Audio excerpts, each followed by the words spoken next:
Good morning and welcome to this Workforce Wednesday webinar. My name is Molly Cook with the Illinois Center for Specialized Professional Support at Illinois State University, and I will be helping out with technology on today's webinar. Today we will be learning about Curts Cafe. As a reminder, all participants on the call are in listen-only mode and cannot unmute themselves. If you have questions as the webinar proceeds, please post those in the Q&A or chat box, and we will address those at the end of the webinar. A reminder that this webinar will be recorded. The presentation, recording, and any materials presented today will be available on the icsps.illinoisstate.edu website and on Illinois WorkNet in 48 hours. And I'll put a link to those in the chat box in just a moment. In an effort to be as accessible as possible, this webinar will be offering closed captioning, and the recorded session will also have closed captioning.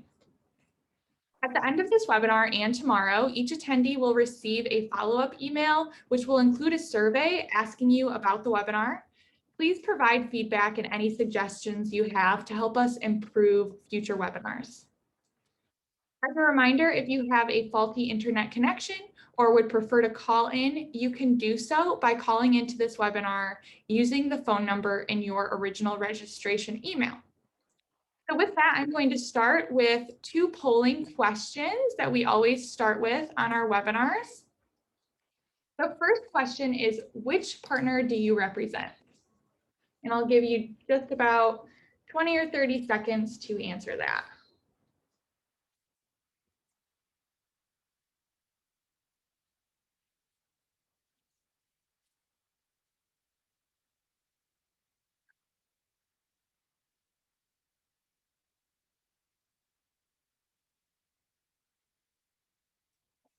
Okay. So we have numerous partners here. That is great. And then I'm going to ask the next question, which is, where is your local area? So I'll give you again about 20 seconds or so to answer that.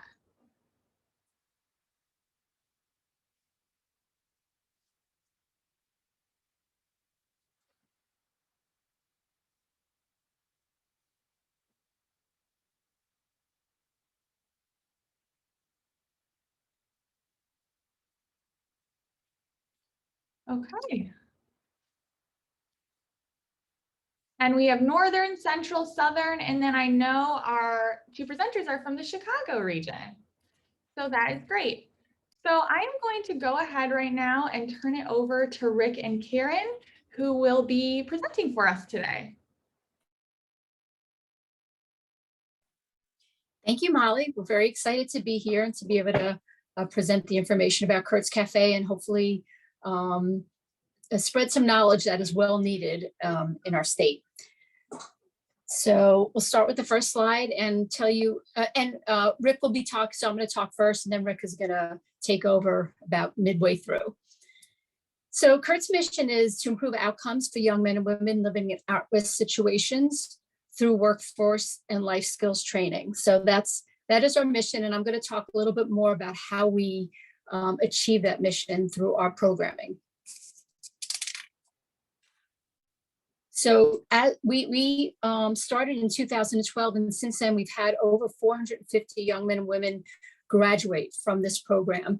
And we're going to go into a slide right now from one of our past board members and the local Evanston Police Department. And she's going to talk a little bit more about what Curts Cafe has meant to her.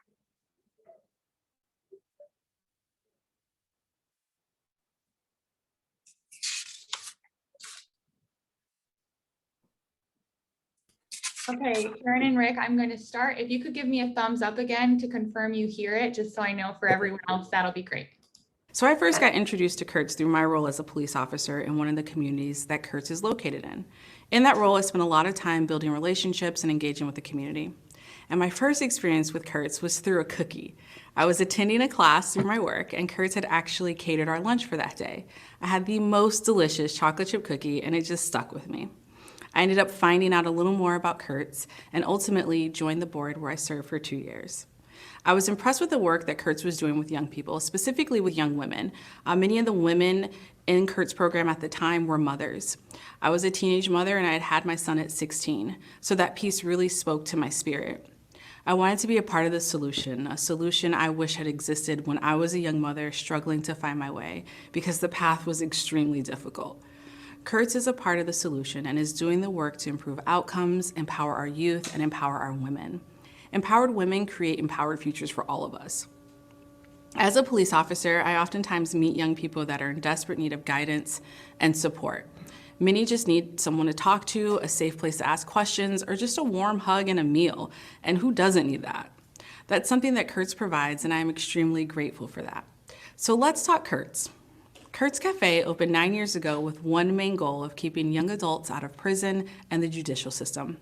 As part of her graduate work, our founder, Susan, sat down with 18 incarcerated youth, all with broken dreams and shattered spirits. She asked them, what would have kept you out of prison? They all said a job. This became the purpose of Curts Cafe. Curts Cafe has successfully served over 450 young adults in Cook and Lake counties with a 4% recidivism rate and an 82% placement rate. Our program teaches young adults living in at-risk situations the job skills demanded by employers, the life skills such as anger management, safe sex, financial literacy, individual GED classes, and provides full-time social services in-house to help with the PTSD, stress, and other issues created by the experiences suffered at young ages, like homelessness, rape, street violence, and feelings of hopelessness. Curts offered a safe place with free food and respect for the life that has been lived by young adults we serve. Although Curts wasn't around when I was a young mother, they were around when my son needed help.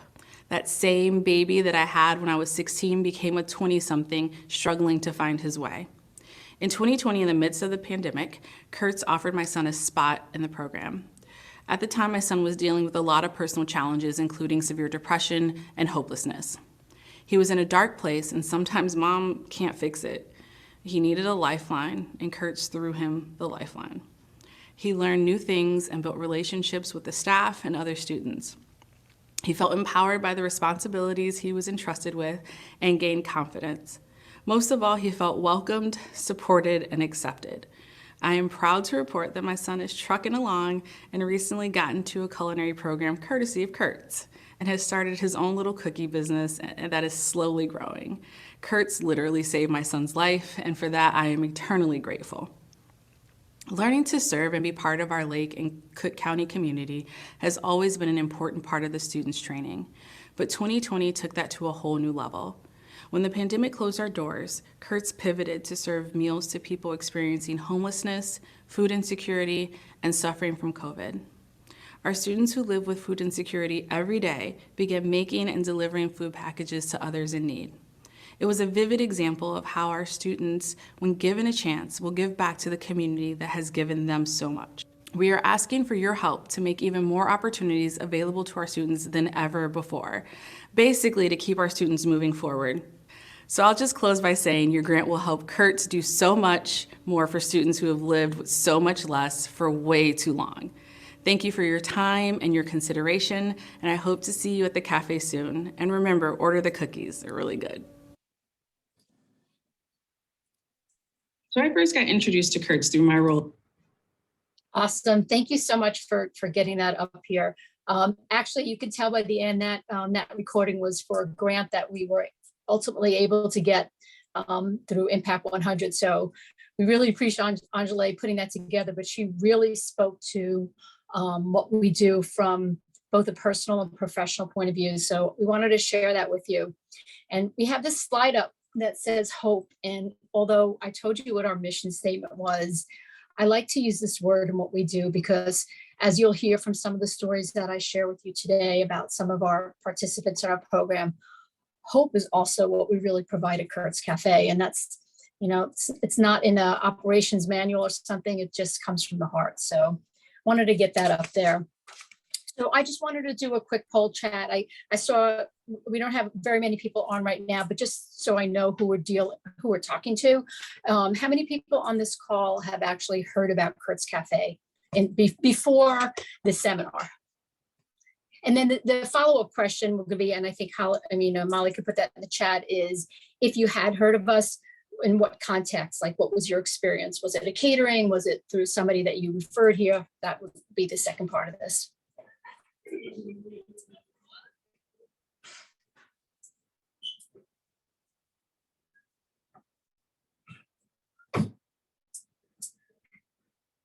Okay, so, okay, good. So some of you have heard, and then Molly, what do we, in the chat, do we get to see how they've heard about us? I just posted the question in the chat if you've heard about Curts Cafe in what context. So if you have, then go ahead and post in the chat and I'll watch that. And as people post, I'll let you know. Okay.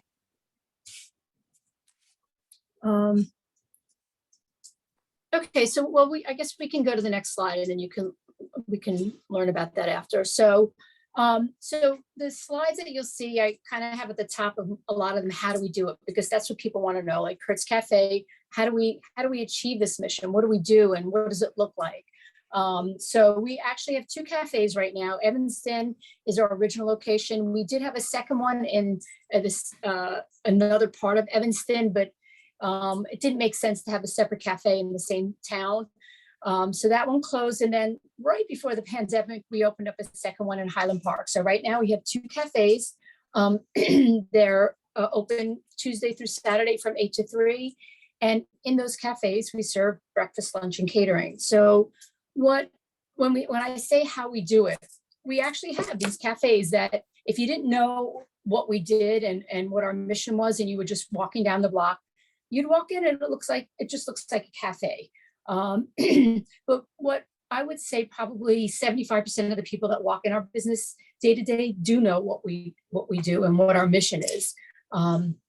So what happens is we have regular menus, we have regular catering, but the students that come into our program get to practice the workforce skills that they're learning in a very safe environment. So if I have a young man who just started, or maybe they started a month ago, but today they're going to work on the register for the first time. So they might be on the register, but I'm going to be really close by just to make sure that they're comfortable and that they, even if they do make mistake, that it's going to be in a safe place, that nobody's going to berate them. So kind of being in that position, that coaching position, where you also might see in a regular cafe with training, but we want to keep it a safe space so they don't feel uncomfortable in what they're doing, these new trainees. So that's one thing that might look different. But other than that, these are just living, breathing cafes where we operate our program. Just so you know, and then I will refer to the people that participate in our program either as participants or students. That means the same thing. And this is one of the things that our founder knew when she started up Curts Cafe, is that you could teach some of this stuff in a program, in a classroom, but the people that she spoke to that were looking for a program like this wanted it to be in an actual job environment. So balancing that is what we do here at Curts Cafe. So let's go into a little bit more detail onto the next slide and in terms of how we do it, what our program looks like. And I have an attachment later on. I'm going to show you a little bit more detail, but so it starts off with this workforce training. So those are the skills that they need. So when they get to the next job. So even though, let's say, I don't know if FOH is front of the house and BOH is back of the house, which is what you can picture, like the front of the house in a cafe is the counter where they take orders and make your drinks and serve the food. And then the back of the house is the kitchen where they prepare the food. So they're learning all the skills that you would in any cafe or even a Starbucks. So like being on the register, although the students may not have a goal of being in the food service business, being on the register teaches so many more skills. So for example, eye contact. I mean, if you're the first person that needs to talk to a customer, they're learning that eye contact. And although the first time that they're on the register, they probably will not have eye contact with the customer, which is totally okay. We see that whether it's the first week or the first month or the second month, we see the first time that they're able to look up and make eye contact with the customer and even recognize who they are, even say, hey, you're going to have that latte with extra foam today. So all that happens here. And it doesn't matter if their next job is going to be in a cafe or a restaurant or construction. That skill is going to be something that's going to be with them forever. Many people start in this type of training in a restaurant or food service. Same thing with back of the house. They learn things, nice skills, which they can use at home when they learn to cook, and they'll learn recipes. Or time management, when the tickets come up and they have to make them in a certain order, and then they have to multitask. All of those skills are things that they can learn, that they can use and take with them wherever they go from here.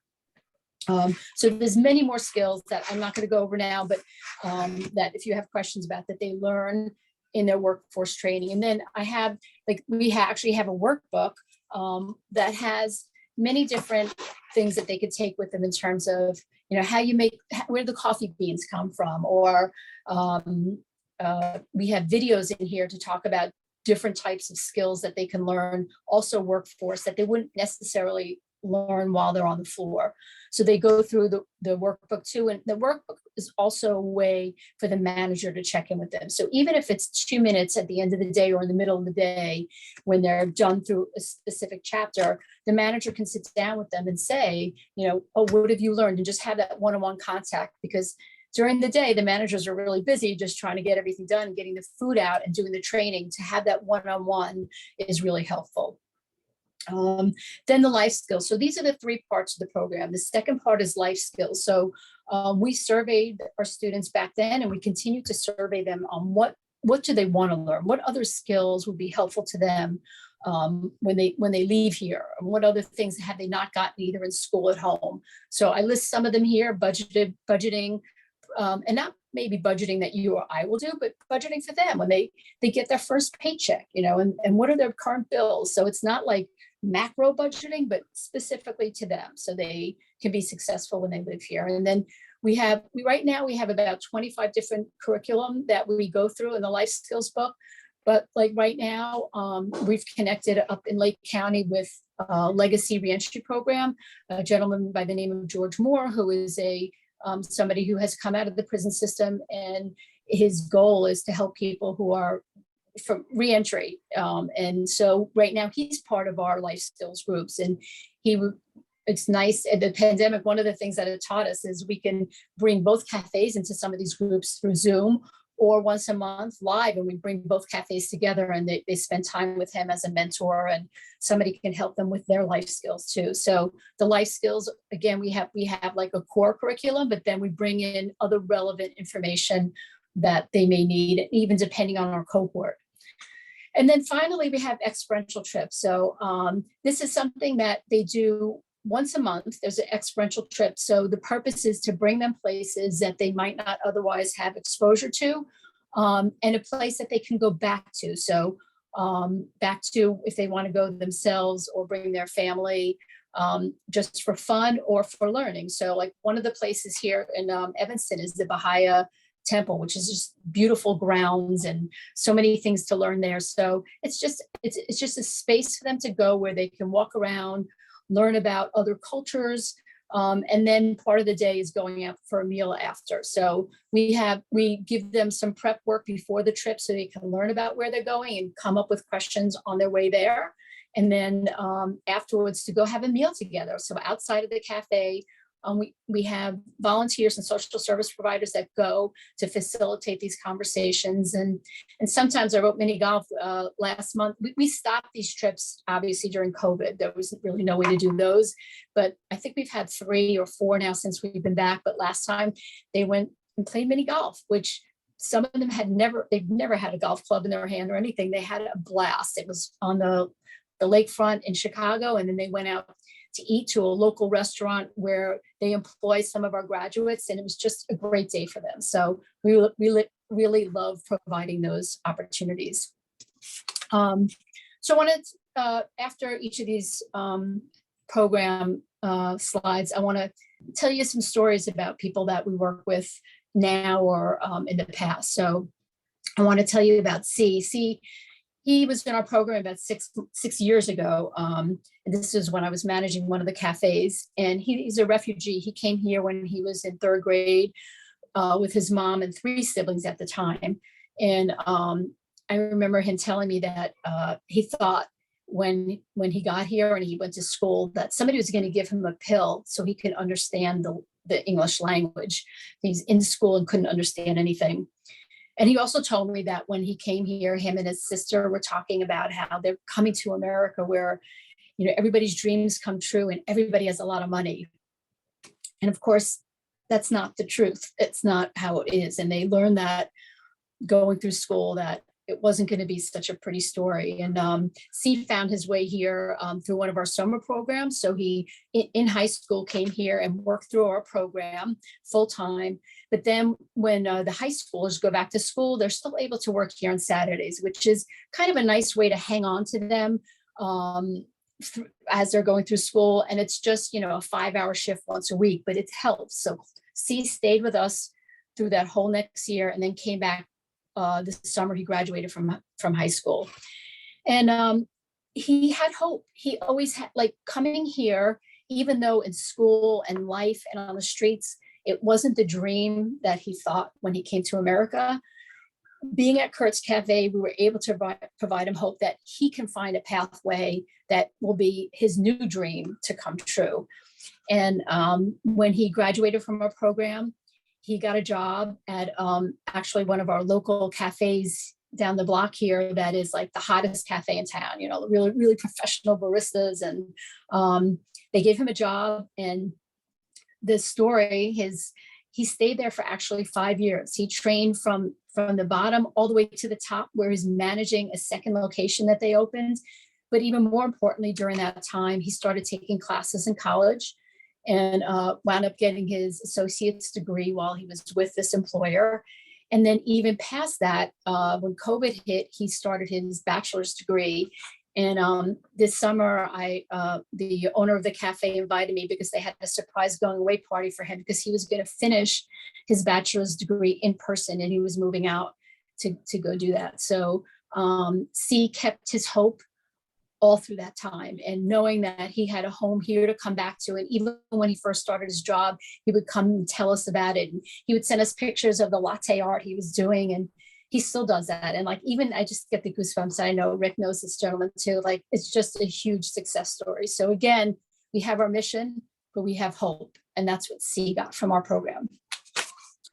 So I want to talk more about a program in terms of how do these students come to us? So how did C find out about us? I'm sorry, I have to decline a call. I thought I stopped that. Sorry about that. So since Evanston was our first location, I'll talk a little bit more about where the referrals come from. So on the slide, it says Evanston Police Department Outreach. So we have some guys from in Evanston Police Department that they know who we are. They know us from when we opened. They've referred some of their young men and women to us. They've been in our cafes. They know what we do and who we handle. So when they have somebody that comes into their programming and they know what their needs are, they'll say, "Oh, we got to take this guy to Curts Cafe. He'd do really well. They'd be a good match for us." So we have all these organizations in Evanston, Youth Job Center, Youth Opportunity Employment, Moran Center, all those places know what we do, know what our mission is, and that's how we get referrals. That's now happened in Lake County. We have a fantastic social service provider up there. So she has made these contacts, for example, Legacy Reentry. So that's how we're starting to get the referrals up there. But even probation officers, schools, the longer that we're in a town or a city, they know about us, they hear about our reputation, and that's how we get referrals. So we have no problem with people coming into our program and finding us. Also, other ways is through their families. So we have siblings, sons, daughters, boyfriends, girlfriends. I always in this program, you'll find that people are here because somebody else told them about it, not the actual organizations, but family and friends, and then also graduates of the program.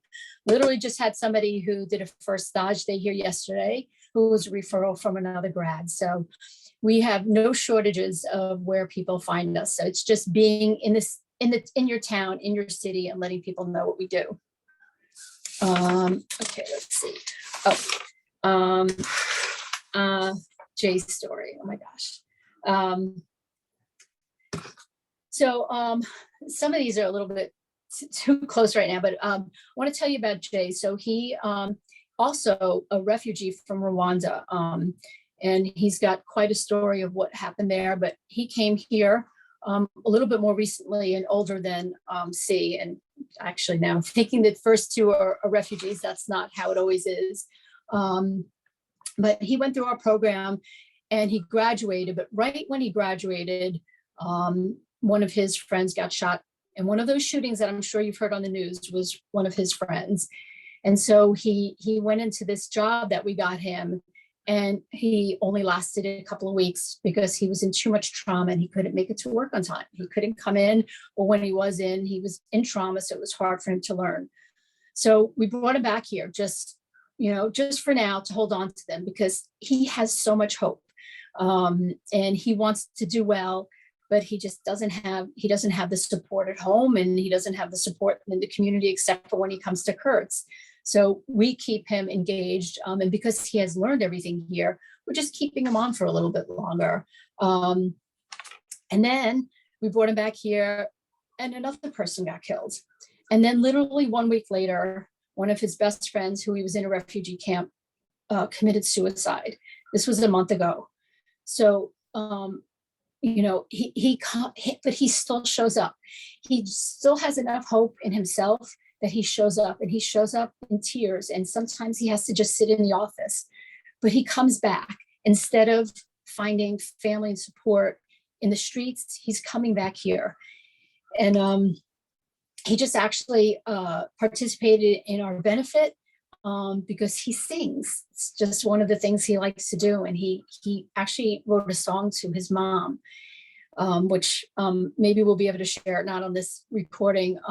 But his mom is, she's disabled because of the genocide in Rwanda. And so he's just got a lot going on. But I'm going to tell you, he's here now, and our social service provider is working with him, and he's signed up. He hasn't started yet to go to welding school because that's what he wants to do. And he knows he can make a better life for himself. And so we're working with him on that. It's actually now it's between that and gardening. But again, Jay has hope, and he comes back to Curt's Cafe, and showing up is 90% of the battle, and he's still showing up. So that's what we do. We give hope. So now I want to talk about our staff, because I think that that's really important, because understanding, okay, well, we have a cafe, we are 501c3, so we are non-for-profit. Sorry, I'm hearing some noise out there. We are able to hire just enough staff so we can keep the cafes running with the help of our trained participants. And we don't have even cohorts. So it's not like, okay, 10 people start today and then 10 people graduate in 90 days. It's not like that.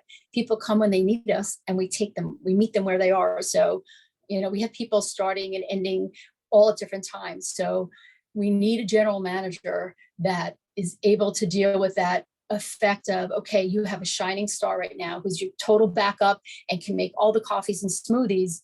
But once they get that good, hey, they're moving out. So they're graduating, which is a good thing for them, but it's hard for us. So we need the general manager's job is so important. They need to be really flexible. They need to know how to pivot. They need to be trauma informed. They need to be culturally appropriate. It's not just a regular general manager. And I will tell you right now, I don't have one for the Evanston location. It's me. And it's, with COVID and everybody's going through this crazy, nobody can hire people. It's really hard to find somebody. But I'm kind of digressing. So each cafe has a general manager. So they run the front of the house and oversee the whole location. Then we also have a kitchen manager who is in charge of the whole back of the house and implementing the menus and the catering. And then both of us, the kitchen manager and the general manager, besides running it, is training these young men and women, and being able to understand that, hey, you know what? This guy slept on trains last night. So yeah, he's tired and he's yawning, but he showed up. So we're going to give them training. Wherever they were yesterday, we're going to pick up from that and move them forward today. So both those positions are very, very, very specific hire. But then the third one, and also, we're all just equally important as a social service provider. And that's really what makes Curt's Cafe model work. We have a full-time social service provider in each cafe that is here to help link these young men and women to the resources that they need. So it could be anything from, they don't even have a state ID. So if they don't have a state ID, they can't get another job. Well, but they can't get their state ID because they don't have a social security card, and can't get a social security card because they're not in touch with their parents, or all these things can be deterrents to keeping these young men and women from moving forward in their lives. And those are just, I want to say little things, but they're little things that can be big things. But also we have students that come in and they're on probation, or they have electronic monitoring bracelet, or just big time trauma. So the social service provider is what allows us to continue to work with them. So, somebody in trauma might not be able to be on the floor yet. They might not be able to be in front of customers. So maybe they can do that for 2 hours, and then they could sit down and maybe do some workbook stuff, and then work with the social service provider on one-on-ones, figuring out what their needs are, moving them to our next step. So that social service provider is key to what makes this model work. You have to have that. So, when we're doing fundraising and trying to get grants for this model, that is a position that has to be funded. So how we do it also, Rick Marsh, I'm so honored that he's here with us today, and you'll get to hear from him shortly. We have the best board president anywhere. And he's going to tell you a little bit more about his background, but he's involved with us. He started out because he was a mentor for our students and really, fell in love with our mission. So him, and then our board that he helped put together, and they all have different pieces of what they do. Again, we just had our annual benefit, and everybody had to have a piece in that. And everybody's got to be doing outreach and talking to people and getting people to fund this program to keep it alive. And then finally, we do it with volunteers. Now I'm going to talk more about pre-COVID. Pre-COVID, we probably had a staff between the two locations of about 30 volunteers that one of the main functions was they would come and work the front of the house. Like I said, our only paid staff is a general manager, kitchen manager. So we need extra help running the cafe to facilitate the sales. So they would come in and maybe work a 3-hour shift where they'd be at the front counter and they'd work with the students. And working with the students might mean that the students train them on something, which is a skill that they need. So having those volunteers doing that, help implementing programs. We do a school lunch out of Highland Park. They come package 150 stack lunches, just extra hands on board. Unfortunately, we don't have them in that capacity right now. We hope to get them back on soon, but it was just a safety issue of having people in the building. But we're about ready for that. And then also building back up sales. If there's nothing for them to do here, then that's not worth it. So that's how we do it in terms of our staff and our board and the community. Okay. Let's go to the next slide.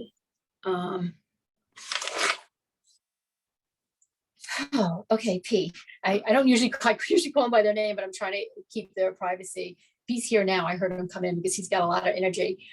This is P's second time around in our program. He's young. He's 18. The first time he was here was last year. Referral from Evanston Police Department. They know him. They know what we do.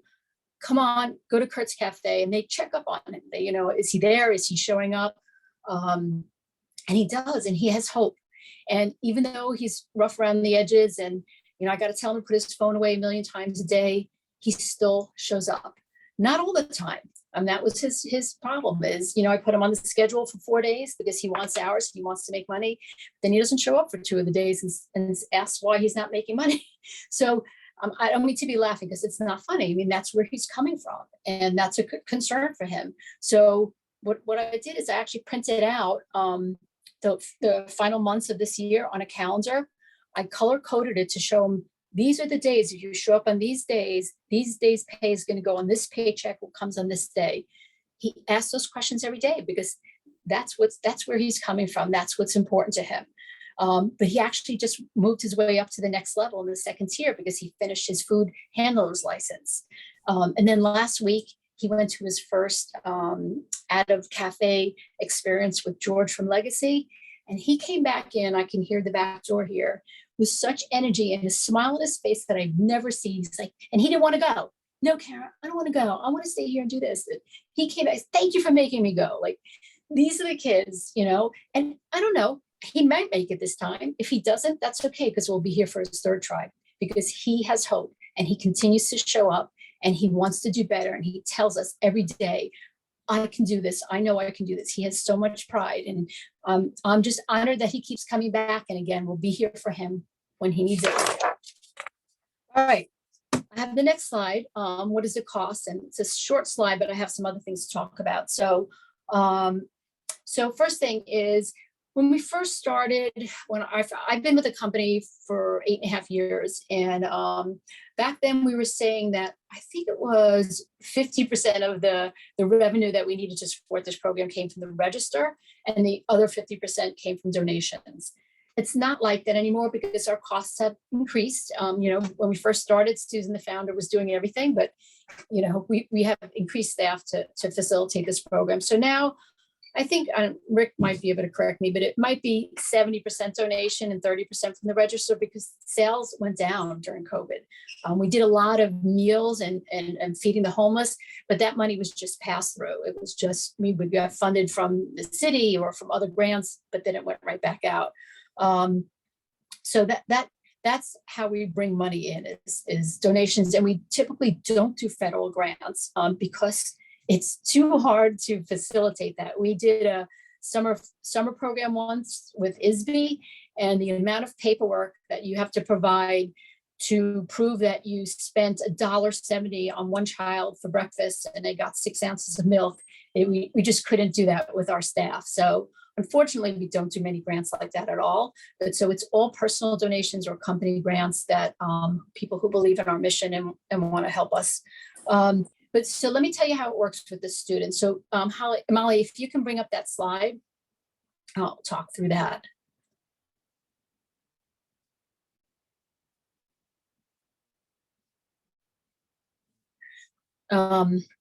So as she's getting that up, so students receive a stipend. So that's how their pay works. It's because it's not a paycheck. This is not a job. And we have to be really clear when we bring these young men and women on. This is not a job. You're not coming here to work. You're coming here to learn workforce skills and then be connected to the resources that you need, whatever it is. And it's different for everybody. But in the meantime, you'll get some money. So in these tiers that you see, they have very specific things that they have to accomplish while they're here. And as they go through the program, and we can check off which parts, and this is kind of general here, like on the workforce training, actually in their book, it gets much more detailed. Like in tier 1, you have to learn how to make a latte. You have to know how to brew coffee. You need to be able to work the register, make smoothies. The very specific things, we check that off, and then they can see that. They can see that they're moving along and that they can make it to the next step. And so, and then the second tier, where actually during that time, we hope that they work through like attendance issues and maybe how did they get here? They're taking a bus, but in order to be here at a certain time, they have to take a different bus. We work through all of that during the first tier. So the second tier, they're more reliable and more looking like what a job would look like in terms of what they're accountable for and the responsibilities. And we work through that. And then finally, in the last tier, actually, because these are stipends, there's not taxes taken out of it. They're getting $10 an hour on that last one, which is pretty close to what they'll get paid for a job in terms of gross versus net. But it's much less hours. So you work through that. And the total amount of hours, it would be, if they were full-time, like a 90-day program. So we actually track their hours and make sure that they're moving along through each tier. Not everybody makes it through the first time. Maybe they're just not ready in their lives, but our doors are always open. We never tell somebody they can't come back. We have people come back. Unfortunately, we have people come back that want to actually just work here, but we don't have space for that. But so that's what the program looks like. You guys are going to get a copy of this. It's kind of a one-pager that we give to new organizations, like especially in Lake County right now. If people want to know, well, who are we? What do we do? And where can they send their participants to our program? This is what we give them. So that's what's it cost?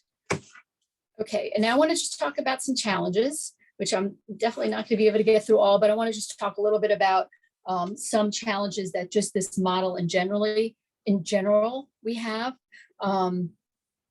So COVID and post-COVID, I guess everybody that's on this or that listens to this is having their own challenges. I think one of the things that we're noticing is a lot of people were getting unemployment, so they didn't want to, there was no reason for them to, if they had any way to get unemployment, they weren't coming into these programs. But that's no longer a challenge. We're almost full in both of our locations, so we're getting people, and our challenges right now is staffing, our paid staff. So again, I don't have a general manager here, and I interviewing people, and if I get 50 resumes, maybe 5 are qualified, and then by the time I get to the final 2, maybe people don't even show up. They're like, nah, maybe not. Like I've never seen this. I talked to our board a couple of months ago, and my background is in the food business. So I've been in the food business for 30 years. I have never seen a hiring problem like we're having now. So luckily we're a small organization, and we'll find somebody. I'm running this cafe right now, but that's a huge challenge. And getting the right people. They have to be able to work with our youth. So like if I want to hire somebody from the food business, they might not necessarily have the cultural competence to be able to deal with our folks, and maybe they can learn it, but they can't learn it on our folks. We can develop them further, but you have to have some experience. So that's one of our challenges. Another one that I didn't list on here is the challenge of doing your programming versus great customer service. So, and I think COVID contributed to people being more patient, which is going to really help our model. Like right now, if you go to any regular restaurant, they're either short-staffed or they're out of product because, the supply chain, they just couldn't get it. So, I mean, some customers still get pissed. That's too bad on them. But some are realizing, what, this is just how it is now, which is helpful to us because, depending on who our cohort is, we have people that are in training and they know that. And like, I'll give you a perfect example. Yesterday, we got a rush and it was nice. We got busy and we had a new person giving out the food, and the person on the register forgot to put table numbers on. So in a matter of 10 minutes, we screwed up like a ton of people because he gave food to the wrong people. Once it goes to the wrong people, that's it. And people to go, it was a mess. But you know what? It's fine. And one of the things, like one lady a customer who I'd never seen before, I actually just quickly behind the scenes, I put her the money that she paid for her meal on a gift card. I threw a chocolate chip cookie that Anjali talked about in a bag. And she actually wound up having to ask us to bag her food to go because she had to wait too long.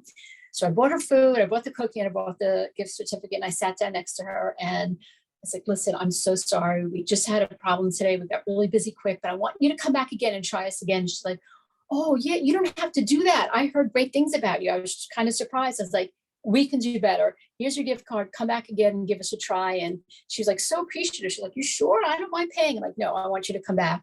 And the person who was running the shift, who's a graduate, he said, oh, I see you gave her a cookie. That's really good. And I said, yeah, but I gave her money back too by giving her a gift card. He's like, why'd you do that? You didn't have to do that. It's like, yeah, but now I know she's going to come back because she's got that gift card. So it's able to teach a lesson to a graduate. We didn't make the person feel bad who gave out the wrong food. We just did some more training, no problem. And we probably just got a customer for life because she's not going to go tell people that we screwed up her order. She's going to tell people the rest of the story. So making that balance between we're going to mess up versus keeping up, being true to our program and true to our students that need our help. It's a challenge, but it's a challenge that we take on well. Another challenge about the goals of social service is versus operations. Social service providers and social workers and caseworkers, they're focused on getting the students and the participants what they need. The managers are focused on making sure our customers get taken care of. And sometimes those are opposing goals. And there is not like an answer I can say, well, this is how you do it. It's about relationships. It's about trust. It's about our our dedication to our mission. And there's no secret formula to it, but I'd be happy to talk more about it if you have questions, but that's a challenge. That's not something you could just hire this position, and it works. And the last thing are challenges is the streets. And I'm going to tell you the last story that I didn't have a slide for. We have somebody right now who is a graduate of the program that we actually brought on as a manager trainee, a little bit out of what we normally do. We normally require people to go get another job for a year before they come back and apply for a job, because Curts Cafe is not like a regular job, and we need them to go see what it would be like in a regular job before they actually work here.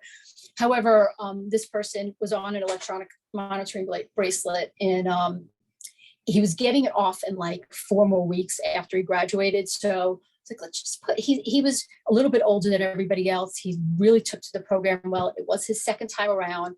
So I put him through a quick manager program, and he did a great job. But he's battling with the streets no matter what, because these people go home every day and they live in the same places. And I'm pretty sure that a lot of people on this call are familiar with that. The battle between, they come here and they're safe and they have hope and they want to reach their goals. And this particular student or graduate, his big goal was getting a CDL license, and he has been looking for that for 6 months. And I want to tell you that he started Monday. So we're so excited for him. But they battle the streets because, again, no matter what, they go home and those same people see them. And those people who are not getting out of the streets don't want their people to be successful. They want them to stay on the streets. And that battle, that constant battle, we lose to sometimes. But Curts Cafe, and if we can get them in and get their friends in, this person shared with me, he was FaceTiming with one of his friends from the street, and we were talking. And I was like, so I'm like, tell him to come in too. Tell him to come in. You come here, you can have free food. And we need more Curts Cafes so they can be everywhere and people can find places that are safe where they can find hope and achieve their dreams. That's what we need. So that's all I have. Rick is going to, we can either take questions now or Rick can make comments and then he's going to go into his. Well, I thought you did an outstanding job. I mean, you went pretty much through who we are and what we do. I just want to give just a little bit of perspective, if I can, you know, as from my perch as the board president, which a role that I've been in for the last 5 years. And I've been with Curts overall for about 7.5 years. I started with Curts Cafe back when I was working corporately and then retired. And, you know, when you retire, you know, they know how to get you. Next thing you know, you're the board president. But I've enjoyed the role. I started off at Curts Cafe as a mentor. And the reason I saw the aspect of mentoring and the importance of it is because I had that as a young person growing up in New York. I had folks that cared at the afternoon center, at the night center, folks that's even in the street. I did play basketball. And so consequently, I just had folks and leaders in my community that always had my back. And this made a difference in my life. I've worked for 2 Fortune 100 companies for the last 34 years, and I'm retired now. So this is, where I'm parking myself now, in my retirement, with these young folks and trying to make a difference, but also trying to bring a bit of a strategy to the Curts Cafe organization. As Cameron mentioned, we started off in the early days of, Susan, our founder, doing most of the work with just a few other folks that are just, being active on a day-to-day basis. But we've grown to the point where we can't just do it like that. We're grown into like a mini corporation here. We got a budget of about $1.5 million. So we're in a full-fledged business now. You see the picture up on the slide there of our Evanston Cafe, but we also own the cleaners that's to the left. And as an organization, we purchased that building last year. So we're just really putting some skin in the game and showing our donors and grant opportunities that, we're here to stay. We see this mission as being viable. We see this mission as being helpful for young folks. And we also see the connection within our communities. Initially, when Curts Cafe was open, many community folks didn't think it would be the best opportunity of having young folks that, some been touched by the justice system to be in the neighborhood. But we've come to find out that it's been great for the community. We have folks that are getting interaction with our students and our students with them. That's helping everyone. You're getting past the, the fear mongering that you see in media these days, and getting to know these young folks and seeing they have, hopes and aspirations and they want to be better. So when I started as a mentor, I got to know a lot of these young folks, and I still am a mentor now, even though, act as the board president, but just trying to build better strategies and kind of grow the organization because, down the line, we believe that our model can be mimicked and it can be grown, and we can have other locations of doing the same type of work, because there's not a lot of folks out here that are doing it. So in this first slide here, Karen's already talked about the age group, how some of the issues that, our students face around homelessness, lack of family support, education issues, and food insecurity. I mean, those are real issues, and our kids face that.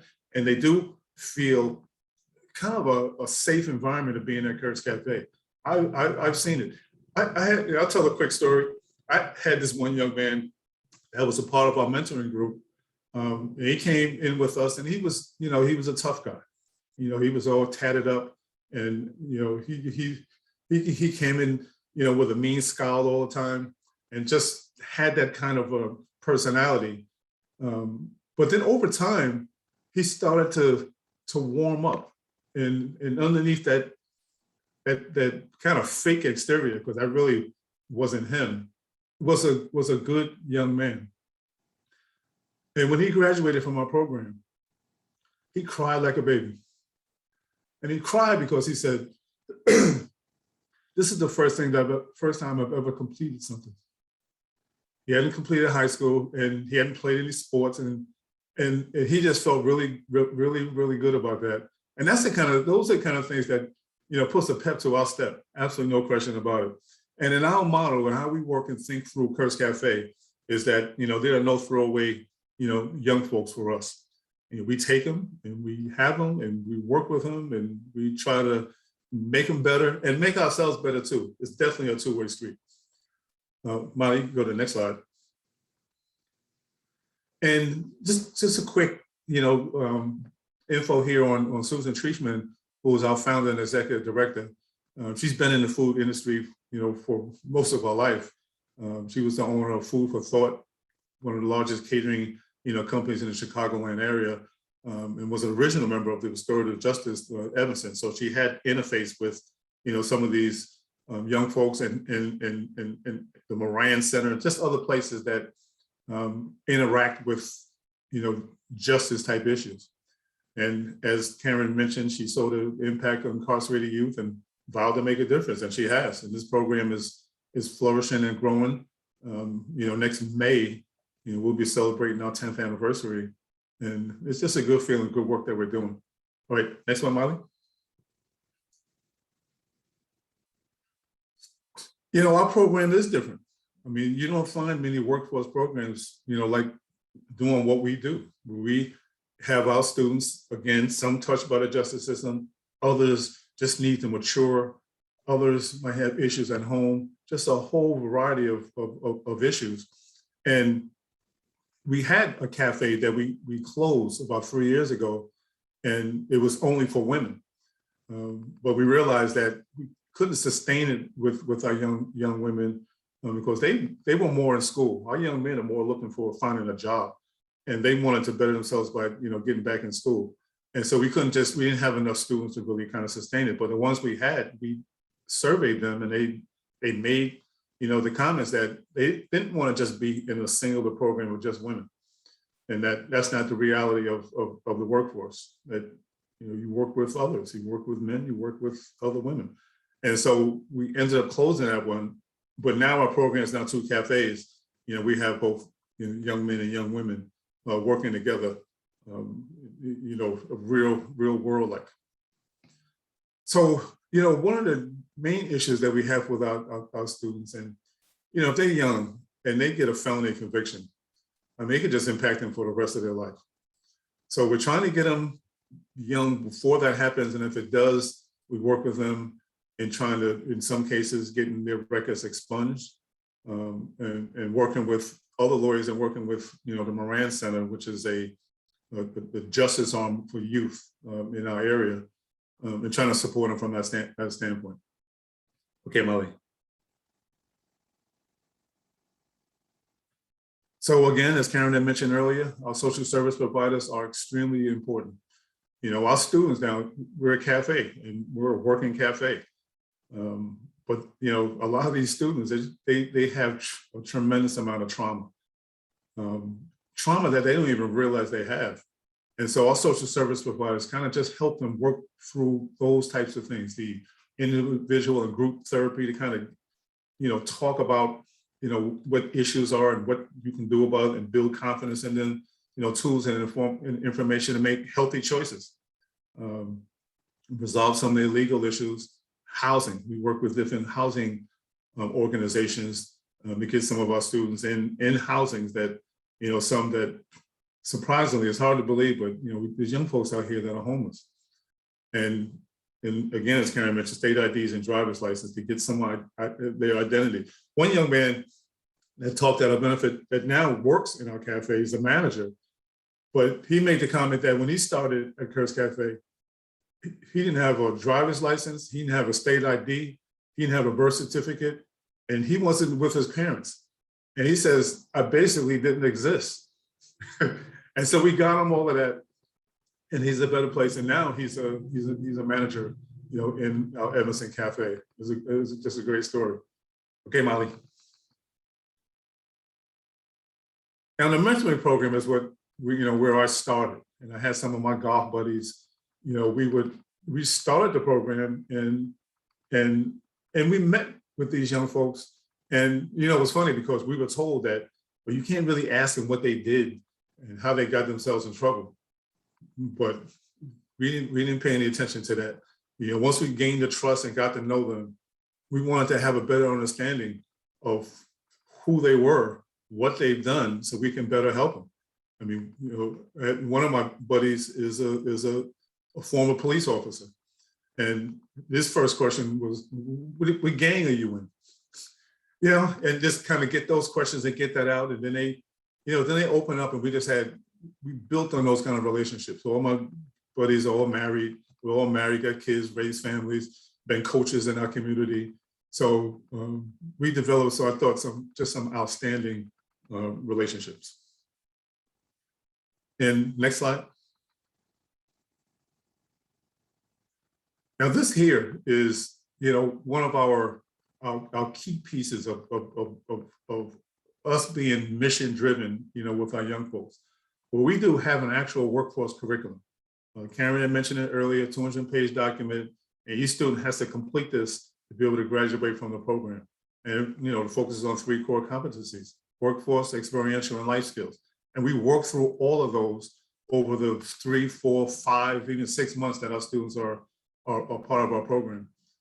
So, we're serious about really developing young people and building, these skills so that the next job they have, they know how to show up on time. They know how to look, someone in the eye and give a firm handshake. They get a chance to get exposed a little bit more with some of our experiential trips. And they learn so much from life skills, oftentimes in working with our volunteers and talking through them and building, their skill sets so that they go into the workforce with confidence. Next slide there.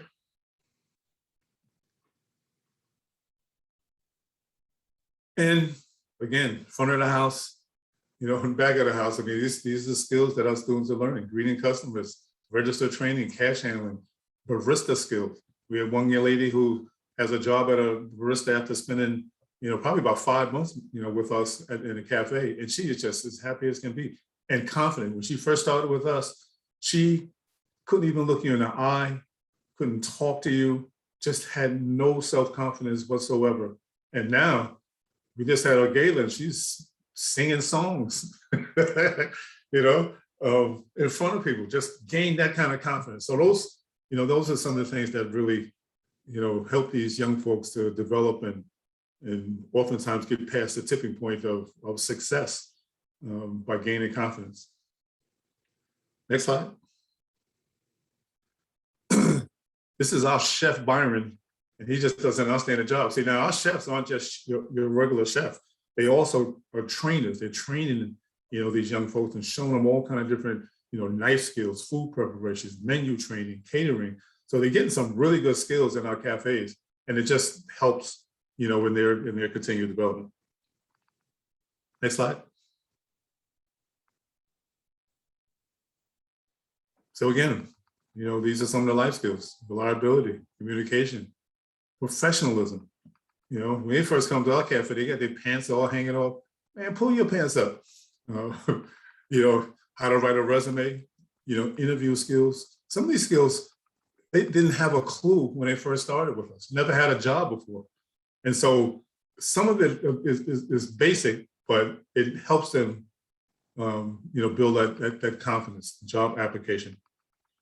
So I got a couple more slides here, and you go to the next slide. And the experiential retreat trips, Karen had mentioned some of the trips that we've been on, and it just really exposes them to some things they've just never been exposed to before. And it's just been insightful for them. They can begin to see their future. They can begin to have hope that they can do something out here to make their lives better. And so often you think that a lot of these young folks just want to be in a gang or just on the streets.